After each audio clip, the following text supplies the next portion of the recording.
हाय बच्चों। तो आप लोगों का प्रिपरेशन कैसा चल रहा है उसके बारे में तो मुझे नहीं पूछना है, क्योंकि ये तो है कि कंफर्म है कि आप पढ़ रहे होगे। और नहीं तो जिसको पढ़ना है वो तो जरूर पढ़ रहा होगा, लेकिन जिसको नहीं पढ़ना है वो तो कभी नहीं पढ़ेगा, वो सामने वाले के भरोसे जाएगा। चलिए भैया, सामने वाले पढ़ लीजिए, क्योंकि आपको अपने साथ साथ कई लोगों का उद्धार करना है। मैं आपको अभी पढ़ा रहा था फाइनेंशियल मैनेजमेंट में कैपिटल बजटिंग। पिछले दो वीडियो में इतना फास्ट रिकवर किया इस चैप्टर को। पिछले दो वीडियो में अगर मैंने आपको इसके सभी टॉपिक्स कवर कर दिए, जिसमें 6 टॉपिक थे और 6 टॉपिक में अच्छे अच्छे प्रॉब्लम्स मैंने कवर कर दिया। आप दोनों वीडियो देख सकते हो।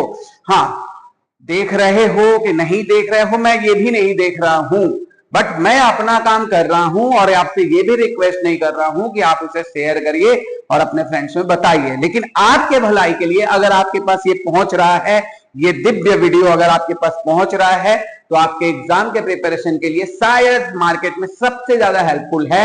अगर आप कंसिडर करो तो, नाम पे न जाओ तो, सब्सक्राइबर नंबर पे न जाओ तो, खैर ये आपका मर्जी है। लेकिन मैं अभी आपको ये बता रहा हूं, कैपिटल बजटिंग जो चैप्टर मैंने अभी पढ़ाया है, मैं आपको फिर से बता दूं, इसमें टॉपिक एआरआर मैंने बताया है, पीवीपी बताया है, payback period, discounted payback period भी बताया है, कल आईआरआर भी बताया, प्रॉफिटेबिलिटी इंडेक्स भी बताया। तो इससे रिलेटेड मैंने सभी टॉपिक्स आपको कवर करा दिए। चलिए, वो सीखने का बात रह गया। अब हम लोग पेबैक पीरियड का कुछ सम्स जो कि हमारे दायरे में रहना है, तब तो जो हम पढ़े हैं वो आएगा।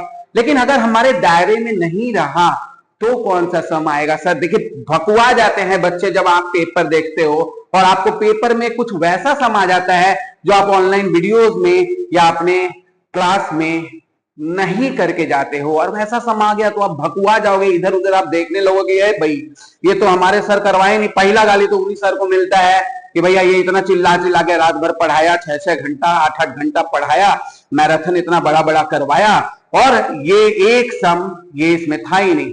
भाई इधर जब नहीं आएगा ना तो किसी का सजेशन नहीं आएगा, किसी का बाप का औकात नहीं है कि वो सजेशन ला दे, क्योंकि कलकत्ता यूनिवर्सिटी आपको अपने ग्रिप में रखता है। वो पेपर जिस हिसाब से बनाता है ना, अगर वो पेपर टफ बनाना चाहा तो किसी का औकात नहीं है कि वो सजेशन में फंसा देगा। खैर, हमें अपना दोनों तरीका करना चाहिए। एक तो कॉमन क्वेश्चन जो आपके ईयर पेपर में है, कुछ अनकॉमन क्वेश्चन जो भी आपके ईयर पेपर में है और विदाउट ईयर पेपर में है। देखिए, इतना सारा हम वीडियो के माध्यम से आपको बता नहीं पाएंगे, प्रैक्टिस कराना, लेकिन जो सिलेक्टेड प्रॉब्लम्स है कुछ, जैसे मैंने पेबैक पीरियड बताया, तो पेबैक पीरियड में बच्चे इतने भकुआ गए थे जब क्वेश्चन देखे थे। बीकॉम 2013 के क्वेश्चन पेपर में देखे, उनके सर बताए होंगे कि भैया पेबैक पीरियड तो बहुत आसान चीज है, ऐसा करके एक फॉर्मूला लगा देना और आप नॉर्मल पेबैक पीरियड कर लेना, आपका तो नंबर हाथ में आ जाएगा 5 नंबर। लेकिन 5 नंबर नहीं, 10 नंबर का क्वेश्चन दे दिया सर, लो पेबैक पीरियड बनाओ बेटा बनाओ। पेबैक पीरियड बनाने के लिए उसने क्या किया, कुछ एक ही मशीन का परचेजिंग प्राइस दे दिया और एक ही मशीन का कैश फ्लो आप निकालिए। आपका एकदम बेसिक नॉलेज था, लेकिन आपने एक होता है कि भाई हम लोग लक्ष्मण रेखा के दास की तरह हम लोग क्या करते हैं, वही चीज करके जाते हैं जो हमें कराया जाता है। एक्स्ट्रा चीजों पे ध्यान नहीं देते हैं, क्योंकि बीकॉम को ऐसे भी सब लोग लाइटली लेते हैं और कलकत्ता यूनिवर्सिटी को तो लाइटली लेते हैं, और वो जब पेपर देता है तब बोलते हैं ओ बाबा ऐसा पेपर दे दिया। खैर, मैं आपको एक और क्वेश्चन कराता हूं। यहां पर पेबैक पीरियड का 2013 का मैथ लिमिटेड वाला सम्स है। आप क्वेश्चन में देखिएगा, हमारे मैथ का क्वेश्चन नंबर है ये 14 नंबर क्वेश्चन है। Math 2013 BCom honours, calculate payback period, और यहां पर आपको एक लंबा सा चिट्ठा दे दिया ए से लेकर आई तक, एक से लेकर आई तक, एल तक, और वो सारा चिट्ठा से आपको पेबैक पीरियड निकालना। जब ऐसे सम करके जाओगे और नॉर्मली आप 2 वीडियो या 3 वीडियो देख के गए तो आप सम नहीं बना पाओगे, तो ऐसा सम भी एक करके कर लेते हैं, क्या फर्क पड़ता है, पेबैक पीरियड ऐसा भी आ जाए तो कर लेंगे। चलिए, मैथ लिमिटेड आपके स्क्रीन पे ये क्वेश्चन आपके सुविधा के लिए जरूर आ रहा होगा, और अब आप देख रहे होंगे कि यहां पर हम मशीनरी परचेज कर रहे हैं 10 लाख रुपया का। इंस्टॉलेशन प्राइसेस 1.5 लाख का। Workers training expenses incurred to put the assets to use, assets को यूज करने के लिए वर्कर को हम लोग को जरूरत पड़ता है कि भैया वर्कर को कुछ ट्रेनिंग चाहिए कि कैसे मशीन चलाएंगे, वो भी भगवा जाएंगे मैसेज मशीन को देखकर, नया नया मशीन है एकदम देख के एकदम तड़प जाएंगे कि क्या करे, इसको चलाएंगे कैसे। तो उनको सिखाने के लिए उनको ट्रेनिंग एक्सपेंसेस है, मतलब ये जरूरी खर्चा है भैया, वर्किंग कैपिटल के लिए मशीन को बैठाने के लिए जरूरी खर्चा है। हाँ, subsidy from government 60% of purchase price, भैया गवर्नमेंट कभी कभी क्या करता है ना, आपको हेल्प कर देता है, कोई मशीन कोई भी एसेट्स को परचेज करने में वो गवर्नमेंट अपने तरफ से पैसा दे देता है उसका, उसी चीज को हम लोग सब्सिडी कहते हैं। तो ये माइनस होगा, ठीक है, पूरे परचेजिंग प्राइस से। वर्किंग कैपिटल 3 लाख का है और useful life of machine 5 lakh है। Book salvage value 10% of purchase price है। कैश सैलवेज वैल्यू भी दिया हुआ है 1,20,000 रुपया का। Book salvage value 10% of purchase price है और कैश सैलवेज वैल्यू दिया हुआ है 1,20,000 का। Method of depreciation straight line method and tax rate is 30% है। सेल्स यूनिट्स 10 लाख यूनिट्स है। इनिशियल सेलिंग प्राइस 10 पर यूनिट्स है। Variable cost 40% of initial selling price है और annual fix cost other than depreciation is 2 lakh. Screen पे ये question आ रहा होगा आपके सुविधा के लिए, अब आप हम लोग इसको बनाना शुरू करेंगे। तो यहां पर देखिए दो चीज है, पेबैक पीरियड का मतलब अगर हमको फॉर्मूला में देखा जाए तो पेबैक पीरियड का मतलब हो जाता है इनिशियल इन्वेस्टमेंट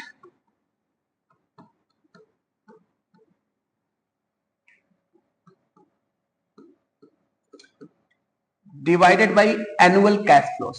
ये सिंपल सा फॉर्मूला है, cash flows, initial investment divided by annual cash flows. तो ये इनिशियल इन्वेस्टमेंट आपने कितना किया है ये आपको निकालना है और दूसरे चार्ट में एनुअल कैश फ्लो कितना है जो कि डायरेक्टली आपको क्वेश्चन में नहीं दिया, तो वो आपको निकालना है। उसके बाद ये फॉर्मूला पुट करना और पेबैक पीरियड आप पा जाओगे। तो सबसे पहले हम लोग निकालते हैं कैलकुलेशन ऑफ इनिशियल इन्वेस्टमेंट।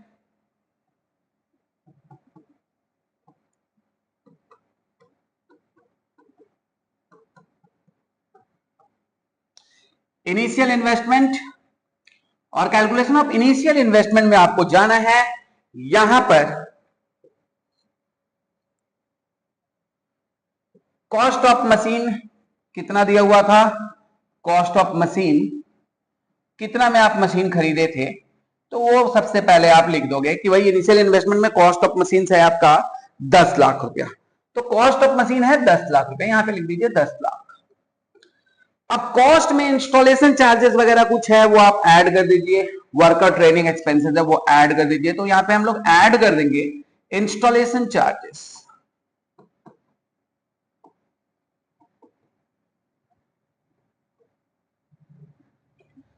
और यहां तो कोई है नहीं, मैं अकेले में वीडियो बना रहा हूं। ये इंस्टॉलेशन चार्जेस 1.5 लाख रुपया, इंस्टॉलेशन चार्जेस 1.5 लाख रुपया आप स्क्रीन पे देख लीजिए। क्वेश्चन को स्क्रीनशॉट लेकर फिर आगे करिए। ऐड वर्कर्स ट्रेनिंग एक्सपेंसेस, क्योंकि भैया ये जरूरी था, वर्कर को अगर ट्रेनिंग ही नहीं देंगे तो कैसे मशीन चलाएगा बताओ, तो ट्रेनिंग तो देना जरूरी है ना, तो मशीन के ही तो खर्चे हुए वो भी।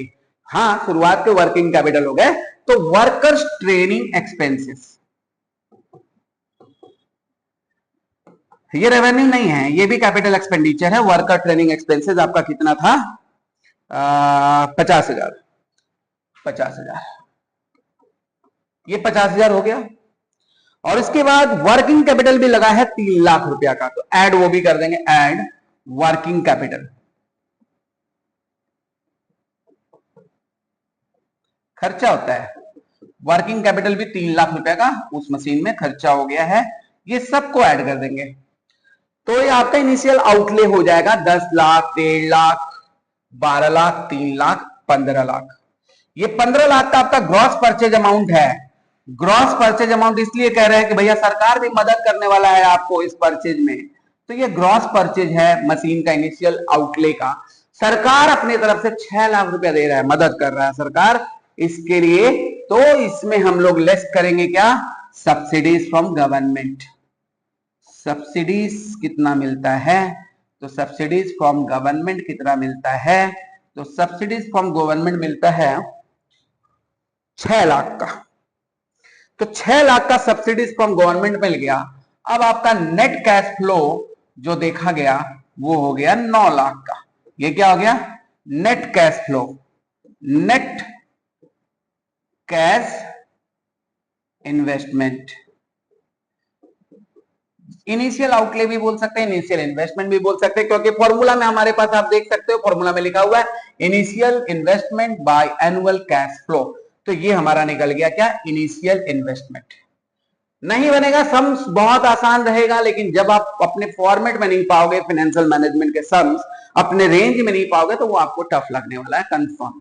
लेकिन आप थोड़ा सा उसमें प्रैक्टिस अगर करके जाओगे 2-4 तरह के सम्स का, तो आप अपने एग्जाम में जरूर बना के आओगे, ये भी सही है। 94 हाईएस्ट गया था लास्ट टाइम, 94 इन एफएम फाइनेंशियल मैनेजमेंट में हमारे यहाँ पे 94 मार्क्स हाईएस्ट गया था। अब आप सोचिए कि कैलकाटा यूनिवर्सिटी 94 देता भी है क्या, लेकिन दिया है। अगले 4-5 सालों से एफएम में मार्क्स बहुत अच्छा आता है, लेकिन बच्चे वही जिनका अच्छा आता है, जो रेगुलर यहाँ पे बैठ के पढ़ाई करते हैं, ऑफलाइन ऑनलाइन के चक्कर में नहीं रहते, जो मिलता है वो सब पढ़ते हैं। प्रैक्टिस बहुत जरूरी होता है भैया, सीधा बात है, चाहे आप कोई भी पढ़ाई करिए। नेट कैश इन्वेस्टमेंट होगा यहां पर। अब दूसरा हम लोग निकालेंगे क्या, स्टेटमेंट ऑफ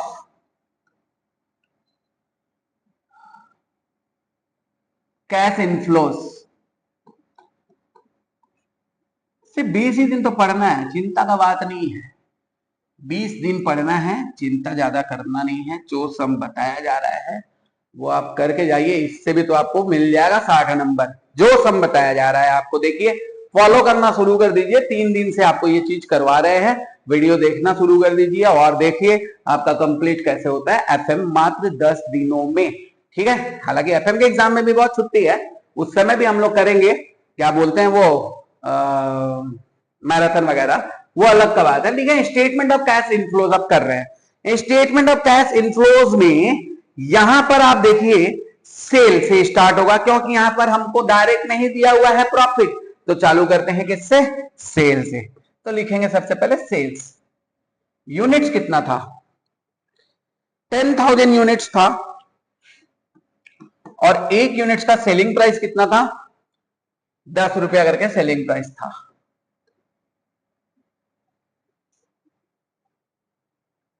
1 लाख यूनिट थे सर, 1 लाख यूनिट था और 10 रुपया करके सेलिंग प्राइस था, 10 लाख हो गया आपका सेलिंग प्राइस। इसमें से लेस करते हैं वेरिएबल कॉस्ट।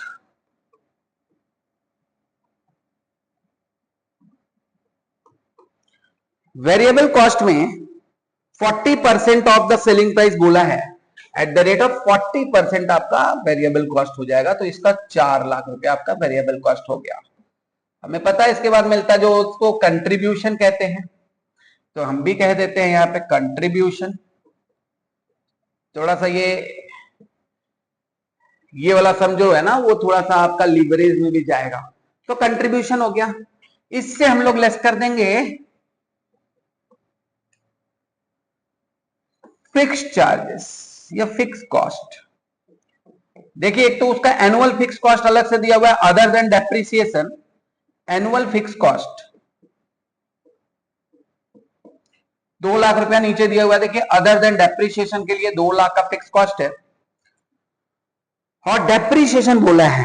डेप्रिसिएशन में अब आपको कंफ्यूज करेगा कि यहाँ पे डेप्रिसिएशन 2 वैल्यू दिया हुआ है, एक लिखा हुआ है आपका कैश सैलवेज वैल्यू और एक लिखा हुआ बुक वैल्यू। बुक वैल्यू से कोई लेना देना नहीं है, कैश सैलवेज वैल्यू ही माइनस करना है। तो यहाँ पे अब हम लोग क्या करेंगे, डेप्रिसिएशन लिखेंगे। मशीन का कॉस्ट प्राइस कितना था, मशीन का कॉस्ट प्राइस था 12 लाख रुपया। ये जो हम लोग इसको छोड़ के जो ना, ये वर्किंग कैपिटल को छोड़ के जो होता है वही कॉस्ट प्राइस होता है, याद रखिएगा। हाँ, वर्किंग कैपिटल को इंक्लूड नहीं करते हैं, ये है उसका कॉस्ट प्राइस। तो यहाँ पे हो गया 12 लाख रुपया। तो 12 लाख रुपया क्या था, उसका कॉस्ट प्राइस था, इसलिए हमको वो जो कॉस्ट प्राइस है ना, वर्किंग कैपिटल को इग्नोर करके करेंगे। तो कॉस्ट प्राइस कितना था आपका मशीन का, 12 लाख रुपया था। इसमें से हम लोग कैश सैलवेज वैल्यू 1.5 लाख का माइनस कर देंगे, and divided by estimated life 10 साल है क्या, 5 साल है, 5 साल से डिवाइड कर देंगे, तो आ गया आपका 12 लाख ना,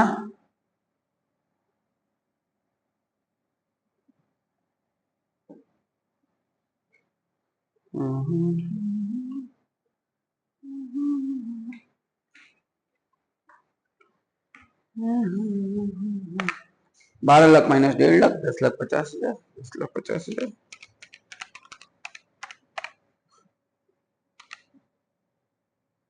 1,20,000 है, सॉरी सैलवेज वैल्यू 1,20,000 है, ये मेरा 1,50,000 देखने में गलती हो गया। सैलवेज वैल्यू 1,20,000 है, सैलवेज वैल्यू 1,20,000 है, माइनस करेंगे इसमें से 12 लाख माइनस 1,20,000 डिवाइडेड बाई 5, 2,16,000 हो गया आपका डेप्रिसिएशन। ये माइनस करने के बाद हमें मिलता है प्रॉफिट बिफोर टैक्स। क्या मिलता है? Profit before tax. तो 6 लाख में से 2 लाख माइनस किया, 2,16,000 माइनस किया तो आया 1,84,000 प्रॉफिट बिफोर टैक्स। क्या लिख देंगे? PBT, profit before tax. Profit before tax आने के बाद हम लोग लेस करेंगे यहां पे टैक्स। टैक्स कितना है? टैक्स है 30%, तो इसका 30% निकाल देंगे। इसका 30% हो जाएगा 55,200। 55,200 लेस करेंगे। लेस करने के बाद 1,84,000 minus 55,200 equal to 128,800।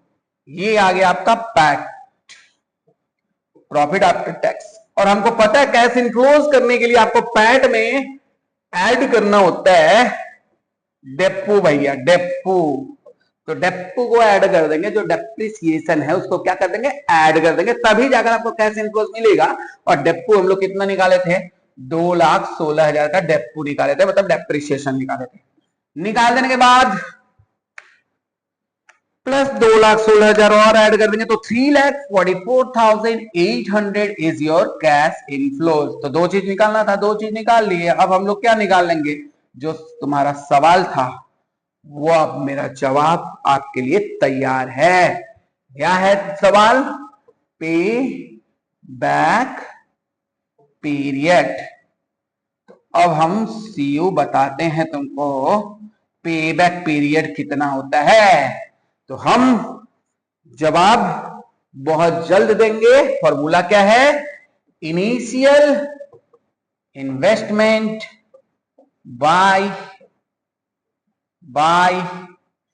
Annual cash flows, cash inflows, annual cash inflows.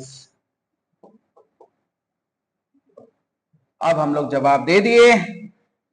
Initial investment हम लोग निकाले थे 9 लाख का कैश इन्वेस्टमेंट निकाले थे। टोटल 9 लाख रुपया का कैश इन्वेस्टमेंट था और 3,44,800 का था क्या हमारा कैश इनफ्लोज। तो 9 लाख में से 3,44,800, 9 लाख डिवाइडेड बाई 3,44,800, हमसे पहले तो आप ही निकाल लिए होंगे। 2.61 years is your answer for payback period। तो ये कभी कभी हमें मिल जाया करते, अपने एग्जाम में हम सोच के जाते हैं कि नॉर्मल सा पीबीपी आएगा, ऐसे ही नॉर्मल सा एनपीबी। तो एनपीबी में तो कुछ ज्यादा माथापच्ची करने का है नहीं, बस आपको यही निकालना होगा कैश फ्लोज। वहीं पे दिक्कत होगा तो आप स्टेटमेंट 2 को एक तरह से कैश फ्लोज निकालने के लिए इस तरह का फॉर्मूला आप देख सकते हो। इस तरह के इस चीज को थोड़ा सा बढ़िया से करिए क्योंकि ये काफी चैप्टर्स में काम आने वाला है। इसके बाद हम लोग लीवरेज करेंगे, उसमें भी ये काम आएगा। ठीक है, तो ये पे बैक पीरियड निकालने का एक अजीब व गरीब सम जो एग्जाम में कभी कभी आया करते हैं। ठीक है, तो हम लोग स्पेशल क्वेश्चंस में आ गए हैं और स्पेशल क्वेश्चंस में जो इस साल के इंपॉर्टेंट स्पेशल क्वेश्चंस आपको आएंगे वो सब अपने वीडियोस में कवर है। कुछ एक्स्ट्रा क्वेश्चंस जो कि बहुत इंपॉर्टेंट हो सकता है in case of paper is unexpected. उसी में से एक क्वेश्चन मैंने सेलेक्ट किया है 2011 ऑनर्स। जी हाँ, 2011 वही साल है जिस साल इंडिया वर्ल्ड कप जीता था। ठीक है, तो 2011 में ऑनर्स में आया हुआ ये सम्स। ये सम आपके स्क्रीन पे सामने आ रहा होगा। X limited has the producing a chemical producing by using machine Z for last 2 years. Now management of the company is thinking to replace the machine either by machine X and machine Y.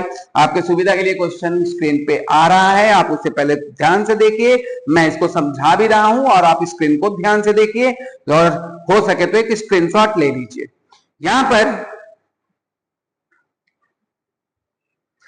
आगे है book value दिया हुआ है machine का 1 lakh, resale value आज भी उसको बेचेंगे तो मार्केट में 1,10,000 रुपया मिल जाएगा। ठीक है, बढ़िया चीज है। Resale value now purchasing price है 1,80,000 और 2,15,000। Annual fix cost including depreciation is given और वेरिएबल कॉस्ट पर यूनिट दिया हुआ है और प्रोडक्शन पर आवर 1 घंटा में 8 यूनिट बनाता है मशीन जेड, 8 यूनिट बनाता है मशीन एक्स और 12 यूनिट बनाता है machine Y. You are also provided the following additional information. Selling price per unit is given, cost of material per unit is also given and annual operating hours is 2000। मतलब आपको इसमें बड़ा सा एक statement of operating profit बनाना होगा जिसमें आपको cash inflows दिखेगा। Working life of machine from now 5 years दिया हुआ है। सेल्वेज वैल्यू अभी भी जेड मशीन का, मशीन जेड का सेल्वेज वैल्यू है वो 10 है, 10,000 है। मशीन एक्स का 15,000 है और मशीन वाई का 33,000 है। कंपनी चार्जेस करता है depreciation using straight line method और इसमें एक एक्स्ट्रा कॉस्ट लगता है मशीन वाई के प्रोडक्ट को एडवर्टीजमेंट के लिए, वो आपका फिक्स कॉस्ट हो जाएगा उसका एक्स्ट्रा। टैक्स रेट 50% है और यहाँ पे एन्युटी वैल्यू दिया हुआ है। आपको बताना है कौन सा मशीन एक्स खरीदना है या मशीन वाई खरीदना है। On the basis of NPB analyse the feasibility of the project proposal and make recommendation. तो ये पूरा बड़ा सा सम्स है जो आपको यहां पर करना है। तो ऐसे भी सम आ जाया करते हैं जिसे हम लोगों को देख के जाने में कोई हर्ज नहीं है अगर आप ये चैप्टर जान चुके हो तो देख के जाने में है ही क्या, बस एक बात 15 मिनट तो टाइम ही लगेगा ना, एक वीडियो देख ही लेते हैं और इसके साथ साथ क्वेश्चंस बना ही लेते हैं। तो सबसे पहले देखिए बात,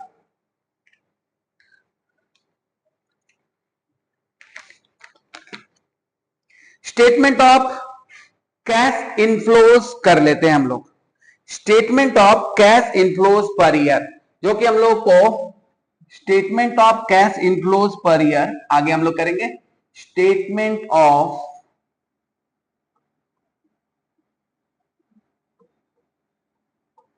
कैश इनफ्लोज पर ईयर, क्योंकि सब कुछ एक्सपेक्टेड है तो एक साल का कैश इनफ्लो का इनफ्लो हम लोग देख लेते हैं यहां पर।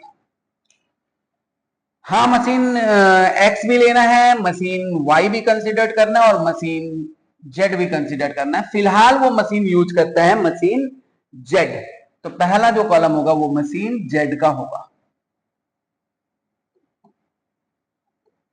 दूसरा जो खरीदना चाहता है वो ये दो मशीन के बीच में खरीदना चाहता है जो ऑर्डर रखा है, तो इसमें क्या है, मशीन एक्स है और मशीन वाई है। दोनों मशीन में खरीदेगा, मशीन एक्स खरीदना है या मशीन वाई खरीदना है, यही आपको डिसीजन देना है।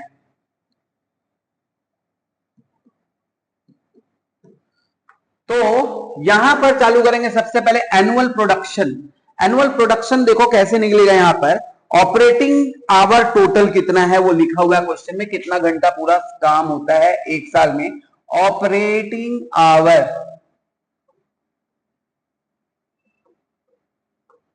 ऑपरेटिंग आवर्स पर एनम लिखा हुआ है 2000 घंटा, 2000 घंटा पर एनम और 2000 घंटा पूरे साल भर में काम होता है। यूनिट प्रोड्यूस्ड पर एनम देखो कितना लिखा हुआ है, यूनिट प्रोड्यूस्ड एक साल में कितना यूनिट प्रोड्यूस्ड होगा ये आपको क्वेश्चन में लिखा हुआ है। एक साल में नहीं, सॉरी, एक घंटे में, पर आवर एक घंटे में कितना यूनिट प्रोड्यूस्ड हो रहा है ये क्वेश्चन आपको बोल दिया है। ये 8 यूनिट प्रोड्यूस्ड होता है, ये 8 होता है, लेकिन ये 12 होता है। तो एनुअल प्रोडक्शन एंड सेल कितना हो जाएगा expected, annual production and sales हो जाएगा 2000 इंटू 8 16,000, 16,000, 24,000, ये आपका total annual production and sales का यूनिट्स आया। हाँ भाई यूनिट्स आया। अब यहां पर आप यूनिट्स है, सेलिंग प्राइस पर यूनिट दिया ही हुआ है। सेलिंग प्राइस पर यूनिट कितना दिया हुआ है? सेलिंग प्राइस पर यूनिट दिया ही हुआ है, जहां से हम लोग ये स्टेटमेंट बनाएंगे। तो सेलिंग प्राइस पर यूनिट दिया हुआ है 20, 20, 20, तीनों का ही 20 है। 20, 20, 20। सेलिंग प्राइस पर यूनिट से मल्टीप्लाई करने के बाद यहां पर इस तरह से आप ब्लॉक कर दीजिएगा और अब लिखिएगा आपका स्टेटमेंट सेल्स का। तो सेल्स क्या होगा? यूनिट प्रोड्यूस होता है 16,000 और ये है 20,000, तो यूनिट्स कितना हो जाएगा? 16,000 इंटू 20,000 कितना हो गया अपना? 3,20,000। तो यहां पे लिख देंगे क्या? 3,20,000। यहां पर भी क्या लिख देंगे? 3,20,000 और यहां पर लिख देंगे 4,80,000।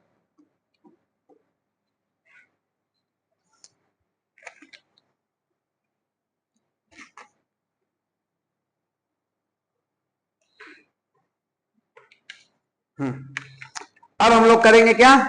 Variable cost. इसमें से लेस क्या करेंगे? Variable cost. Variable cost question में दिया है पर यूनिट के हिसाब से। क्वेश्चन में दिया है वेरिएबल कॉस्ट पर यूनिट के हिसाब से, तो उसमें लिखा हुआ है मटेरियल। मटेरियल कितना लग रहा है? मटेरियल आपका लग रहा है, कॉस्ट ऑफ मटेरियल है 10 रुपया पर यूनिट करके। तो कॉस्ट ऑफ मटेरियल 10 रुपया पर यूनिट करके है, तो 16,000 इंटू 10 1,60,000। 16,000 इंटू 10 1,60,000 और 24,000 इंटू 10 2,40,000। ये तो हो गया मटेरियल का बात। मटेरियल के बाद आपको यहां पर है, मटेरियल के बाद यहां पर है आपका वेरिएबल रनिंग कॉस्ट, क्योंकि यहां पे cost running cost per unit दिया हुआ था per hour. Variable running cost question में देखिए 3 रुपया करके पर आवर का रनिंग कॉस्ट लगता है, तो 3 रुपया करके पर आवर लगता है। अब 16,000 इंटू 3 करेंगे, क्योंकि 16,000 घंटा टोटल काम हो रहा है, तो 16,000 इंटू 3 हो गया कितना? 48,000। 48,000 और 24,000 इंटू 3 72,000। तो ये हो गया आपका वेरिएबल कॉस्ट टोटल। तो यहाँ पे 2 वेरिएबल कॉस्ट है, ये भी माइनस करना है और ये भी माइनस करना है। तो ये माइनस करने के बाद जो फिगर आएगा उसी को हम लोग कहेंगे कंट्रीब्यूशन। तो यहां पर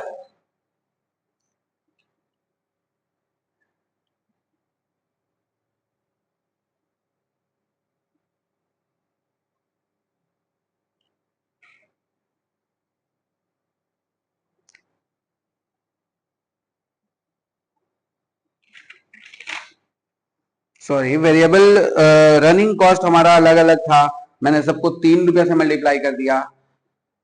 ये अलग अलग था, 3 रुपया से मल्टीप्लाई कर दिया। ये एक बार यहाँ पे हम लोग कर देते हैं। ये ठीक है, ठीक है, ठीक है, ठीक है, ठीक है, एक मिनट।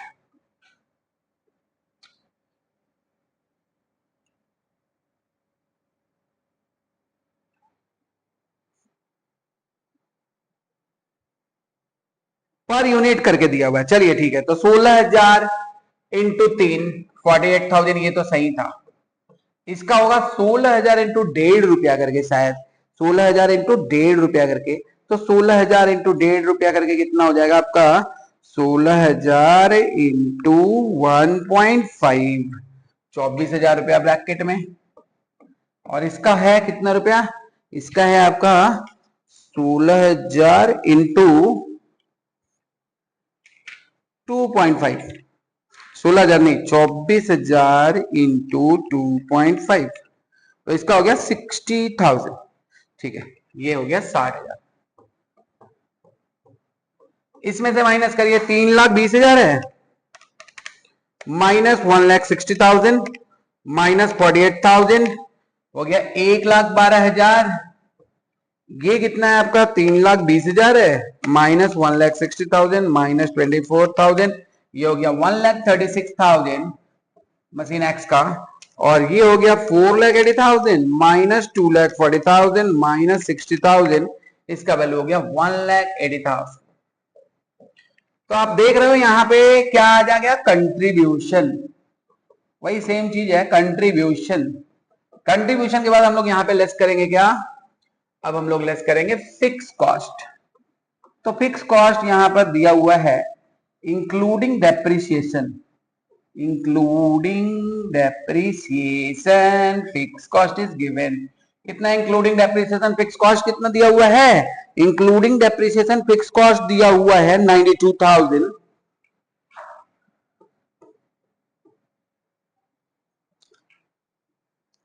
1,08,000,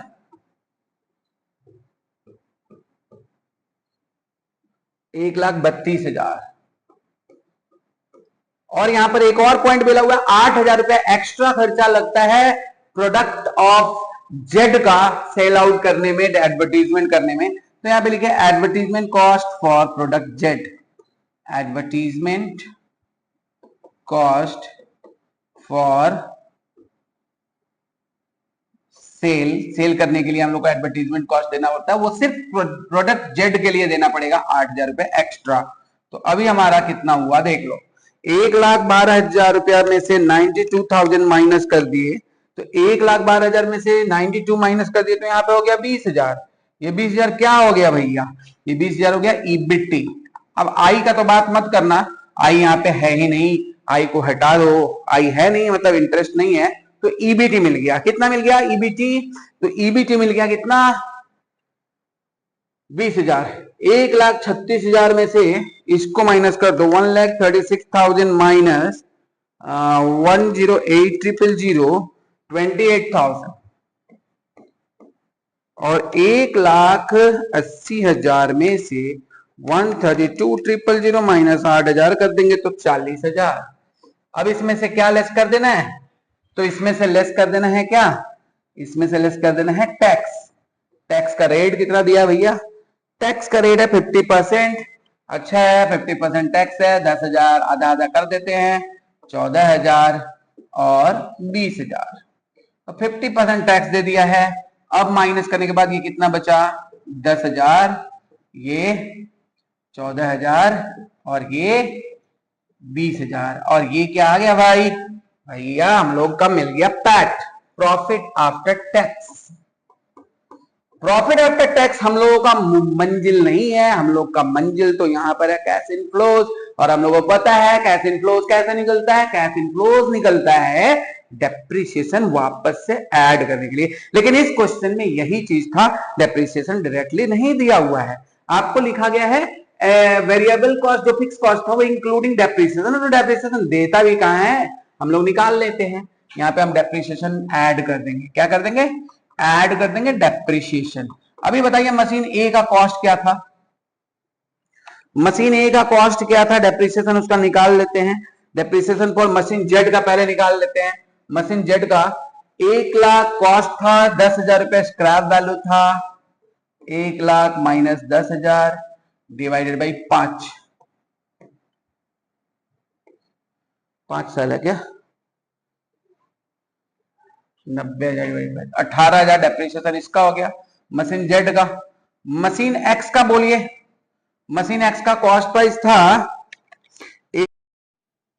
हाँ बच्चों 1 मिनट के लिए अटेंशन चाहता हूँ, यहाँ पे मेरा माइक डिस्चार्ज हो गया है जिसके कारण मैं इसमें अलग से साउंड ऐड कर रहा हूँ, आप लोग थोड़ा सा इसमें एडजस्ट करिएगा। डेप्रिसिएशन जैसे हम लोगों ने जेड का निकाला था 1,00,000, वो 1,18,000 रुपया अपना डेप्रिसिएशन जेड था, उसके बाद आवाज चला गया, तो अब डेप्रिसिएशन एक्स का निकाल रहे हैं। देखिएगा कॉस्ट ऑफ मशीन है माइनस स्क्रैप है डिवाइडेड बाई एस्टिमेटेड लाइफ है, इसका डेप्रिसिएशन 33,000 हो गया मशीन एक्स का। और मशीन वाई जो हम लोग खरीदने जा रहे हैं उसका डेप्रिसिएशन, हाँ उसका डेप्रिसिएशन आपको यहाँ पे दिखाया जा रहा है। देखिए उसका कॉस्ट प्राइस 2,15,000 रुपया है, 33,000 रुपया इसका स्क्रैप वैल्यू है, डिवाइडेड बाई 5 करेंगे 36,400 आपका डेप्रिसिएशन कैलकुलेट करके आएगा। देखिए 36,400 लिखा जाएगा बोर्ड पे वाई वाले कॉलम में, 36,400। 36,400 ऐड कर ये करने के बाद डेप्रिसिएशन जब आप ऐड कर दोगे तो आपको नेट कैश इनफ्लो मिल जाएगा तीनों ही मशीन का। जो एग्जिस्टिंग मशीन है उसका 2,80,000 है जिसको आप रिप्लेस करना चाहते हो, और जो नया मशीन आप रिप्लेस करना चाहते हो मशीन एक्स और मशीन जेड से, जिसमें कंपैरिजन हो रहा है कि कौन सा हमें खरीदना चाहिए, उसमें आपको कैश फ्लो मिल रहा है मशीन एक्स का 47,000 और मशीन जेड का मशीन वाई का कैश फ्लो मिल रहा है 56,400। ये है आपका कैश इनफ्लोज जिसका हमें जरूरत है। हमें जरूरत है कि कौन सा मशीन ज्यादा होगा। देखने से हमें ऐसा ही लगता है कि मशीन जेड ज्यादा कैश इनफ्लोज दे रहा है तो उसे रख लेना चाहिए, बाद में आपका जवाब भी यही होगा, लेकिन हमें पूरा प्रेजेंट करना है चीज का। अभी तो आप मशीन जेड आप रिप्लेस करोगे तो उसका जो कैश इनफ्लोज है ऑफ मशीन जेड का, जो आपका cash inflows of machine Z है वो तो पूरा का पूरा हट जाएगा ना। तो यहां पर देखिए cash inflows of machine Z, क्योंकि उसको बेच दोगे तो इसका जो इनफ्लोज है वो तो हमारा आएगा ही। तो यहां पर कैश इनफ्लोज हम लोग माइनस कर देंगे मशीन जेड से, 28,000 हमारा पूरा का पूरा खत्म हो जाएगा क्योंकि ये तो कैश इनफ्लोज होगा नहीं। तो यहां पर 28,000 आप माइनस कर दोगे, देखिए ये एक जीरो कम हो गया था, 28,000 आप माइनस कर दोगे, 28,000 तीनों से ही माइनस कर देंगे ताकि हमें पता चले कि नेट कैश फ्लो कितना कमाई हो रहा है अगर ये मशीन छोड़कर हम किसी दूसरे मशीन को परचेज कर रहे हैं तो तीनों से ही कैश इनफ्लोज माइनस कर देंगे। देखिए मशीन जेट तो अब आपके पास रहेगा नहीं, इसीलिए उसका कैश इनफ्लोज पूरा का पूरा खत्म हो गया 28,000, और यही 28,000 हम लोग दोनों ही मशीनों से माइनस कर देंगे, तब जाकर आपका नेट इनफ्लो जो होगा वो आएगा जिससे हम लोग कंपेयर करेंगे। तो 28,000 तीनों से ही माइनस करने पर, तो ये देखिए माइनस करने पर हमें नेट कैश इनफ्लोज मतलब एक्स्ट्रा कैश इनफ्लोज कमाई हो रहा है इन मशीनों से। तो पहला वाला मशीन हमारे पास नहीं रहेगा इसलिए नील हो गया। दूसरा से हम एक्स्ट्रा कितना कमा रहे हैं, अगर हम बेचते हैं तो 19,000 एक्स्ट्रा कमा रहे हैं, और तीसरा से हम एक्स्ट्रा कितना कमा रहे हैं 28,400। तो ये 28,400 हमारा नेट एक्स्ट्रा कैश इनफ्लो हो गया। तो अगर ये मशीन को हम रिप्लेस करने जा रहे हैं मशीन वाई से तो हम लोग को सबसे ज्यादा एक्स्ट्रा कमाई होगा, लेकिन फिर भी हमें ये सम पूरा का पूरा दिखाना होगा क्योंकि हमें यहां पर निकालने हैं नेट पीबी मतलब नेट प्रेजेंट वैल्यूज। तो नेट प्रेजेंट वैल्यूज निकालने के लिए आपको यहां पर एक दूसरा स्टेटमेंट बनाना होगा, computation of net present value of machinery. इसके पहले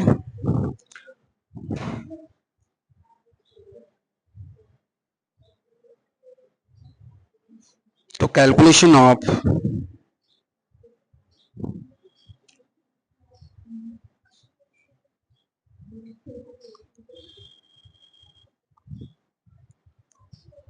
net present value of machinery हम लोग बनाएंगे, लेकिन इसके पहले जैसे हम लोग नेट कैश इनफ्लोज किए थे उसी तरह से एडिशनल सैलवेज वैल्यू का भी कैलकुलेशन कर लेना होगा, क्योंकि दोनों मशीन अगर मशीन एक्स को हम रखते हैं और मशीन वाई को हम रखते हैं तो उसका भी तो सैलवेज वैल्यू जो होगा वो हमारे अंत के ईयर में मतलब लास्ट के ईयर में हमारा कैश इनफ्लोज कहलाएगा, इसीलिए वो लास्ट के ईयर में आपको ऐड करना होगा, जिसके कारण हमें यहाँ पर सैलवेज वैल्यू का कैलकुलेशन करना पड़ेगा एग्जैक्टली कितना एक्स्ट्रा सैलवेज वैल्यू हो रहा है।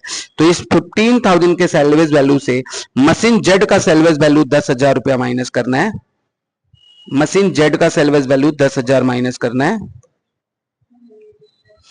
और वाई से भी 10,000 माइनस करके हम पाएंगे कि इस दोनों मशीन के एंड में हमें कितने का नेट सैलवेज वैल्यू मतलब एक्स्ट्रा सैलवेज वैल्यू हमारा बच जा रहा है। तो सैलवेज वैल्यू बेचने पर भी हमें पैसे मिलते हैं, इसलिए वो भी कैश इनफ्लोज का ही पार्ट होता है जो लास्ट ईयर के कैश इनफ्लोज में जोड़ दिए जाते हैं। तो ये लास्ट ईयर के कैश इनफ्लोज में 5,000 और 13,000 23,000 ये 23,000 ये 13,000 लिख दिया गया बाई मिस्टेकली, आप यहाँ पे 23,000 करिएगा, 33,000 में से 10,000 माइनस करके 33,000 करना है। तो ये हो गया आपका cash inflows of the last machine 23,000 का। अब हम लोग अपने फाइनल स्टेज पर हैं। हम लोग यहाँ पे statement of computation of net present value निकालेंगे। Computation of net present value of extra cash inflows, मतलब जो एक्स्ट्रा कैश इनफ्लोज हो रहा है उस दोनों मशीन का हम लोग नेट प्रेजेंट वैल्यू निकालेंगे। आप ब्रैकेट में लिख सकते हो of extra cash inflows. Statement में जैसा कि हम लोग कहते हैं पहले ईयर लिखिएगा, फिर हम लोग एनुअल कैश इनफ्लोज लिखेंगे,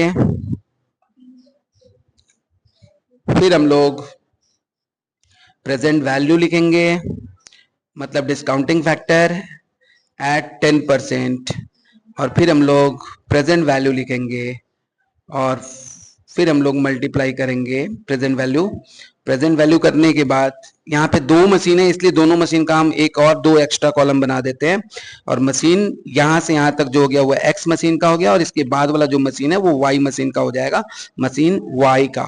तो यहाँ पर मशीन वाई हो गया, आप समझ लीजिएगा। यहाँ पर cash inflows of machine Y कर लेंगे। तो सबसे पहले हम लोग यहाँ पर, हाँ, तो सबसे पहले ईयर 1 2 3 4 5, 5 साल के ईयर में कन्वर्ट कर दिए क्योंकि दोनों का कैश इनफ्लोज 5 साल के लिए है। ये मशीन का कैश इनफ्लोज हम लोग कैलकुलेट किए थे 19,000, जो हम लोग सब में लिखने वाले हैं। देखिएगा, ये पहले साल में भी 19, दूसरे साल में भी 19, तीसरे साल में भी 19, चौथे साल में भी 19, लेकिन लेकिन पांचवें साल में 19 नहीं होने वाला है। यहाँ पे जो एक्स्ट्रा सेल्वेज वैल्यू बचा था 5,000 का, वो 5,000 हम लोग यहाँ पर ऐड करेंगे। ऐड करने के बाद 24,000 हो जाएगा आपका लास्ट ईयर का कैश इनफ्लोज, और हम लोग डिस्काउंटिंग फैक्टर से मल्टीप्लाई कर देंगे, जो कि फर्स्ट ईयर का डिस्काउंटिंग फैक्टर आपके बुक में दिया हुआ है। आप ये खुद से भी कैलकुलेट कर सकते हो by the help of calculator, जैसा कि मैंने सिखाया था लास्ट क्लास में। अगर आपको नहीं आता तो लास्ट वीडियो देखिएगा, आप एक डिस्काउंटिंग फैक्टर खुद से कैलकुलेट कर सकते हैं बिना बुक के हेल्प से। और यहाँ पर 0.751 और 0. ऐसे करके सबका डिस्काउंटिंग फैक्टर हम लोग जो बुक में दिया हुआ है वो क्वेश्चन के साथ आपको दिया रहेगा। टेंशन का इसमें कोई बात नहीं है, तो वो क्वेश्चन के साथ दिया रहेगा, उससे हम लोग को मल्टीप्लाई कर देना है। अब मल्टीप्लाई करिएगा तो डिस्काउंटिंग फैक्टर का प्रेजेंट वैल्यू 19,000 इंटू 0.909 करिएगा, तो ये प्रेजेंट वैल्यू जिसका आएगा उस तरह से आप करते जाइएगा।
तो सबके प्रेजेंट वैल्यू को ऐड करके हम लोगों ने 75,115 पाया present value of cash inflows. इसमें से कैश आउटफ्लोज हम लोग माइनस कर देंगे, जो नेट था वो भी एक्स्ट्रा हमें माइनस करने होंगे, क्योंकि 1,80,000 रुपये मशीन का प्राइस है। लेकिन मशीन जेड को जब हम बेचेंगे तो 1,10,000 हमें प्राप्त होगा, तो उसको माइनस करके हमें 70,000 रुपये का और घर से पैसा लगाना पड़ेगा। इसीलिए एक्स्ट्रा कैश इनफ्लोज जो हुआ वो मेरा 70,000 का हुआ। तो हमारा कैश फ्लो एनपीबी जो होगा वो 5115 होगा। उसी के बाद से इसी तरीके से आप मशीनरी वाई का कैलकुलेशन करिएगा। जितने भी कैश इनफ्लोज लिखे हुए हैं आपको कैलकुलेशन किया गया है 28,400 स्टेटमेंट 1 में। 28,400 का कैलकुलेशन करके प्रेजेंट वैल्यू आपके पास है, वही प्रेजेंट वैल्यू से मल्टीप्लाई करके आप प्रेजेंट वैल्यू कैलकुलेट करिएगा। और फिर जैसा कि आगे आप देखिएगा,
तो यहां पर आप इसको टोटल करके देखिएगा, ये सबका प्रेजेंट वैल्यू से मल्टीप्लीकेशन आपके सामने दिख रहा है।